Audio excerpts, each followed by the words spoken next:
Estimated that about 2 billion people worldwide are infected with Mycobacterium tuberculosis, often just shortened to tuberculosis or simply TB. 2 billion is a ton of people, but even though they're infected, that doesn't mean that all these people have symptoms. The vast majority, about 90 to 95%, aren't even aware that they're infected. And this is because usually the immune system can contain it, such that it's not able to multiply. It often remains latent or dormant as opposed to active, which usually causes symptoms and can be spread to others. If the host's immune system becomes debilitated at some point down the road, like with AIDS or some other illness, or as a person grows older, it can be allowed to reactivate or basically wake up and become very serious, especially if it spreads throughout the body. Mycobacteria are an interesting bunch. They're slender, rod-shaped, and need oxygen to survive. In other words, they're strict aerobes. They've got an unusually waxy cell wall, which is mainly a result of production of mycolic acid. Because of this waxy cell wall, they're acid-fast, meaning that they can hold on to a dye in spite of being exposed to alcohol, leaving it bright red colored when a Zeal-Nielsen stain is used. The wall also makes them incredibly hardy, and allows them to resist weak disinfectants and survive on dry surfaces for months at a time. Now, Mycobacterium tuberculosis is usually transmitted via inhalation, which is how they gain entry into the lungs. Now, we breathe in all sorts of virus and bacteria all the time, but we've got defenses that take care of most of them. For one, air that we breathe in is turbulent in the upper airways, and drives most bacteria against mucus, which is then cleared pretty quickly. Ultimately, though, TB can avoid the mucus traps and make its way to the deep airways and alveoli, where we have macrophages that eat up foreign cells, digest, and destroy them. With TB, they recognize foreign proteins on their cell surface and phagocytize them, or essentially package them into a space called a phagosome. With most cases, the macrophage then fuses the phagosome with a lysosome, which has hydrolytic enzymes that can pretty much break down any biochemical molecule. TB is tricky though, and once inside the macrophage, they produce a protein that inhibits this fusion, which allows the mycobacterium to survive. It doesn't just survive though, it proliferates and creates a localized infection. At this point, somebody has developed primary tuberculosis, which means that they have signs of infection soon after being exposed to TB. Even though it sounds bad, most people at this stage are actually asymptomatic, or maybe have a mild flu-like illness. About 3 weeks after initial infection, cell-mediated immunity kicks in, and immune cells surround the site of TB infection, creating a granuloma, essentially an attempt to wall off the bacteria and prevent it from spreading. The tissue inside the middle dies as a result, a process referred to as caseous necrosis, which means cheese-like necrosis, since the dead tissue is soft, white, and looks kind of like cheese. This area is known as a gone focus.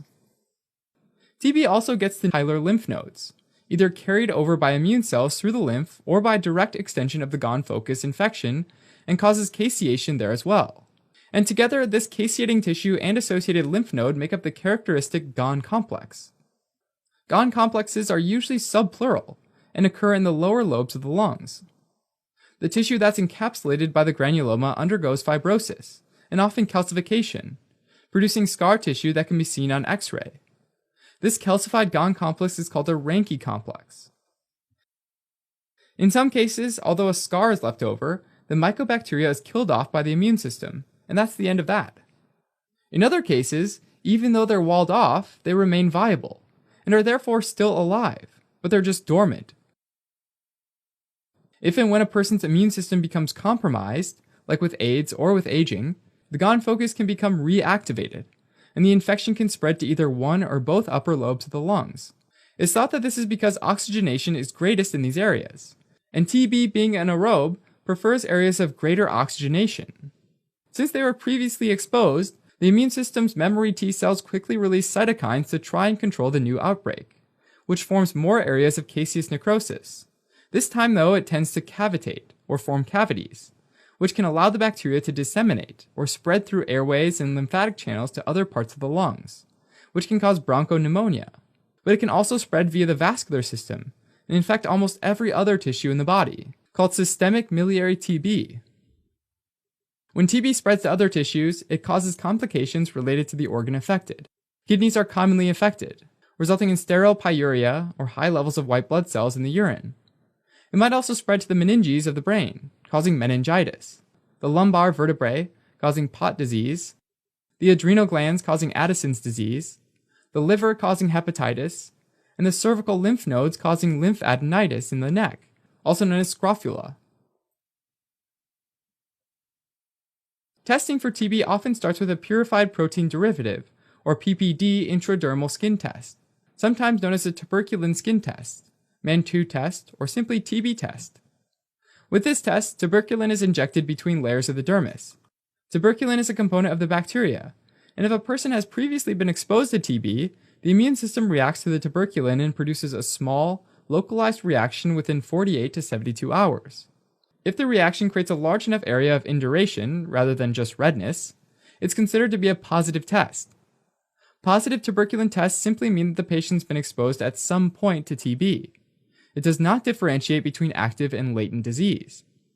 As an alternative to tuberculin skin tests, there are also interferon gamma release assays, or IGRAs, which look for evidence in the blood of previous exposure to TB proteins.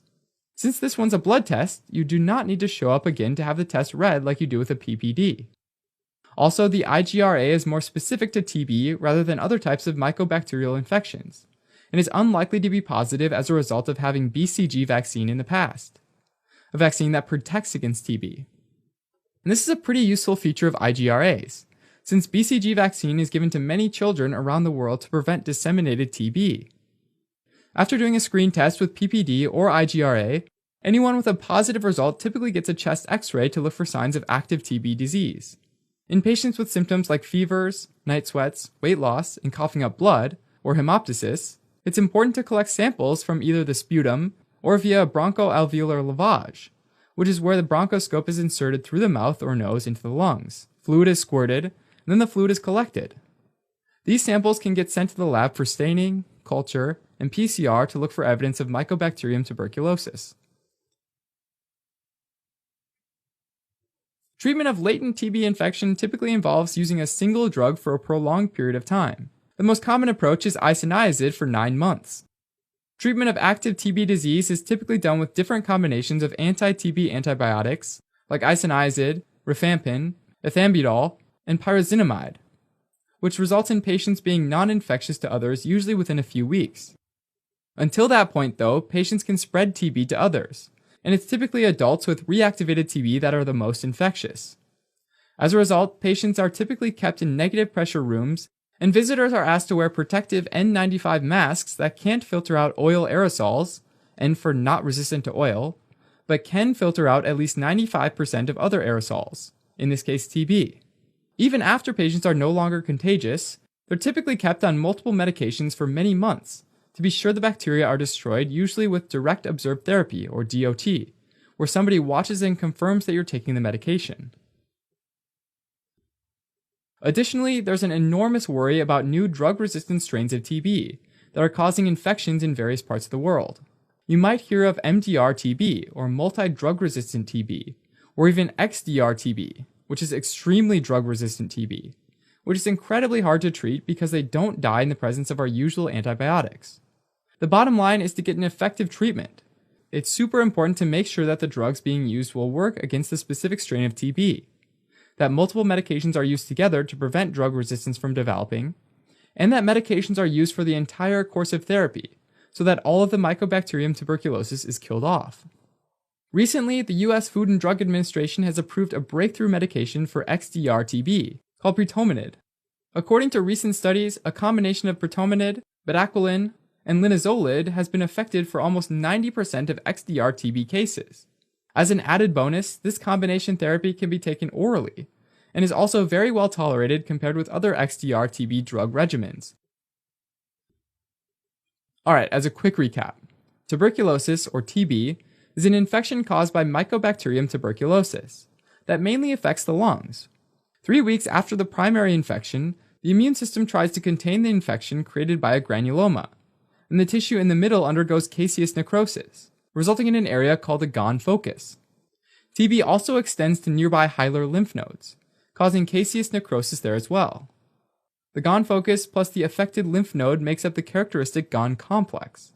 If the immune system becomes compromised, like with AIDS or older age, the Gone focus can reactivate, and the infection can spread to one or both upper lobes of the lungs, where it forms cavities. From cavities, bacteria can disseminate to other parts of the lungs, causing bronchopneumonia, but it can also spread through the vascular system and infect almost every tissue in the body, which is called systemic miliary TB.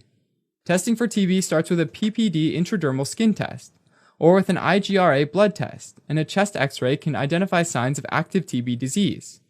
In patients with fevers, night sweats, weight loss, and hemoptysis, a sputum sample can be stained, cultured, and PCR can be done to look for Mycobacterium tuberculosis. Treatment of active TB includes a combination of antibiotics, given for several months, and special regimens are used for MDR-TB and XDR-TB,